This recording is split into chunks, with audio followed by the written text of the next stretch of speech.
Welcome to the Genius Factory. Enjoy the video. You start by confirming prerequisites. The GEO number, SIM ownership proof, and that location is turned on. Open My Geo or a carrier-approved app. Once done, sign in with the Geo ID tied to that number. Make sure mobile data is active so the network can report location. If asked, grant precise location and SMS permissions. These steps allow the network and app to authenticate your request and exchange the coordinates needed for tracking, so don't skip permission prompts. Once signed in, locate the Find SIM or Locate Device option. Tap it to start an authenticated request.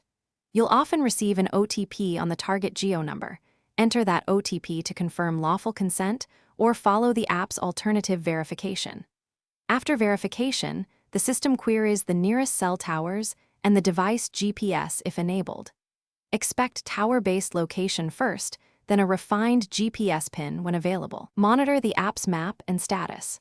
Accuracy improved. To finish, capture the map pin or share it directly from the app so you can navigate there. Once done, maintain privacy. Log out and revoke permissions if tracking was temporary. If the app fails to get a fix, make sure GPS is on, toggle airplane mode, then retry. Sometimes a network refresh yields tower data.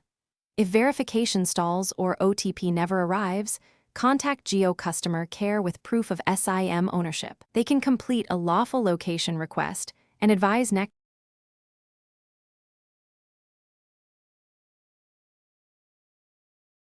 Thanks for watching. If you found this helpful, don't forget to like and subscribe.